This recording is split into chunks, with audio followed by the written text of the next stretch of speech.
কৰণীয় আছে আমি ৰাইজৰ কাৰণে এতিয়া এওঁ যে মাৰিব খেলিছে এইটো আচলতে কৰিব নাপায় এওঁ কথাখিনি শুনক ৰ'ব এওঁ কথাখিনি শুনক এওঁ মনোযোগ দিয়ক নাইবা এওঁ কি কৰিব বিচাৰিছে সেইটো মনোযোগ দিয়ক আৰু চাফ চিকুণতা আপুনি চাফ চিকুণ কৰি ৰাখিব ধুনীয়াকে আৰু এওঁ কি ক'ব বিচাৰিছে তাক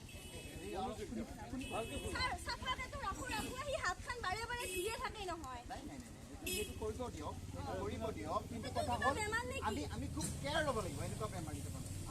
এইটো বেমাৰী বুলি কৈছোঁ মই এইকাৰণে কৈছোঁ এওঁলোকক কেয়াৰ দিলেহে তেওঁলোকে যত্ন কৰিলেহে তেওঁলোক সুস্থ হোৱাৰ সম্পূৰ্ণ সম্ভাৱনা থাকে আৰু এনেও যান্ত্ৰিক যুগত আমাৰ কি হৈছে গম পাইছেনে আমি হতাশাগ্ৰস্ততা মানে ডিপ্ৰেশ্যন বুলি কয় যিটো ইংলিছত ডিপ্ৰেশ্যন বুলি কয়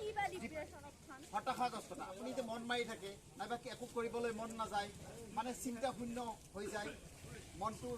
নিজকে শেষ কৰি দিবলৈকে আত্মহত্যা প্ৰৱণতা যে বাঢ়িছে আমাৰ সমাজত এইবিলাকেই কাৰণ এইবিলাক বেমাৰ ৰাইজ শুনিছে এইবিলাক এটা মানসিক ৰোগ বেমাৰ আচলতে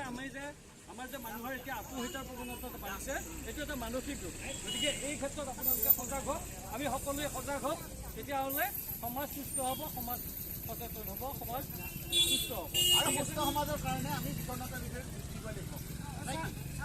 আমি নাজানো নহয় হাতে হাত ধৰক হাতে হাত ধৰক আপোনালোকে আজিৰ পৰা তেনেকুৱা নকৰিব এনেকুৱা